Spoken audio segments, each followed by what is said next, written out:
A VPN, short for Virtual Private Network, is a privacy protection tool that is quickly becoming a must-have. But why do you need a VPN, and how does it work in the first place? A VPN helps your data travel through the internet safely, without big companies or cybercriminals being able to spy on your online activities. Also, a VPN swaps the real location of your device with a new one. This way, you can virtually travel to any country around the globe. So, who can benefit from a VPN?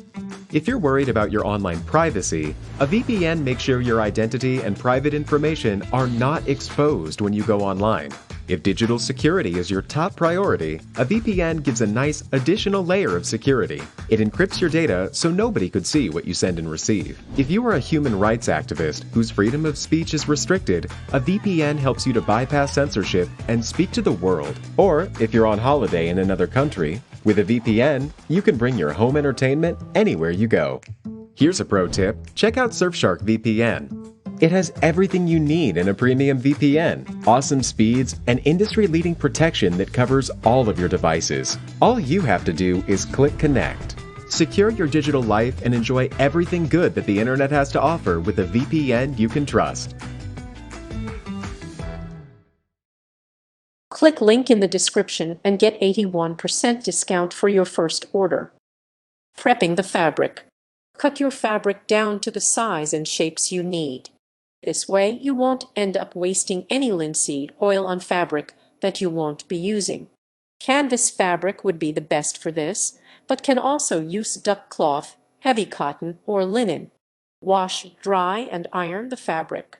Wash the fabric like you normally would, but in cold water. Dry it using a high heat setting, then iron it smooth. Add any desired designs to the fabric. If you wish to dye your fabric or paint designs onto it, now is the time to do so. You won't be able to add designs to the fabric after you treat it.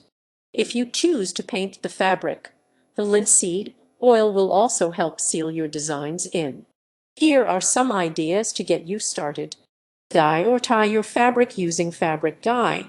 Paint, stencil, or stamp designs onto it with fabric paint. Leave your fabric blank for a natural effect. Let the fabric dry completely. Whether you chose to leave your fabric blank, paint it, or dye it, it must be completely dry before you move on. How long this takes depends on what sort of paint you used. You can speed things up a little by leaving the fabric out to dry in the hot sun, however. Set up your fabric outside or in a well-ventilated area. Stretch large pieces of fabric over a frame or hang them from a clothesline outside. Place smaller pieces of fabric on drop clothes, making sure to smooth out any wrinkles. It is vital that you work outside or at least in a well-ventilated area. Linseed oil gives off fumes that can cause headaches.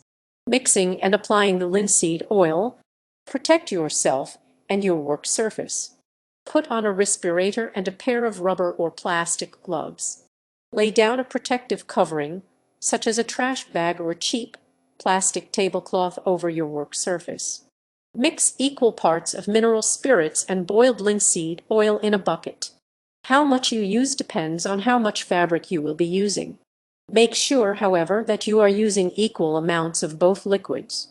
For example, 1 cup 240 milliliters mineral spirits and 1 cup 240 milliliters boiled linseed oil. If you are dyeing a large, king-sized sheet, plan on using 3 cups 700 milliliters of each liquid. Paint the fabric with your linseed oil solution. Use a wide, flat brush to apply the solution to the fabric. Work your way from one side of the fabric to the other, using long, even, overlapping strokes. Consider dipping larger pieces of fabric. If you left your fabric loose and did not hang it, you can dip the fabric into the bucket. Stir it around with a stick to ensure that it gets evenly coated. Then lift it out and squeeze the excess oil from it. Wipe up any pools or spills with a rag.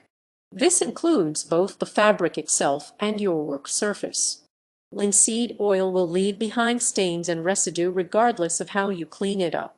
Nevertheless, you do not want puddles of it laying around.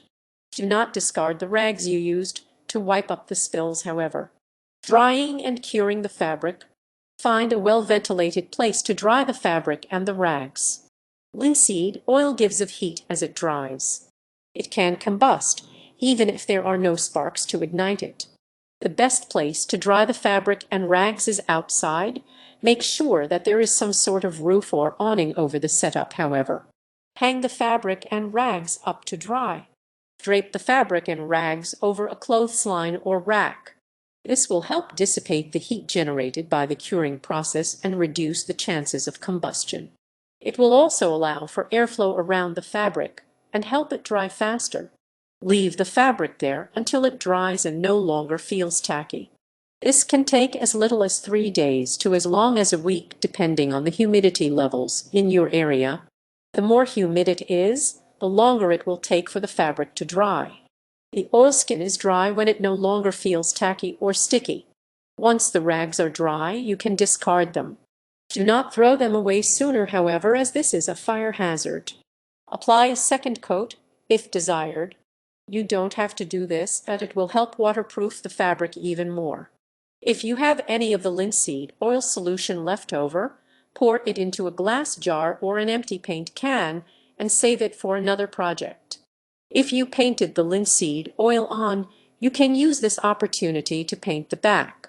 Use this chance to fill in any bare patches. Air out the fabric if desired.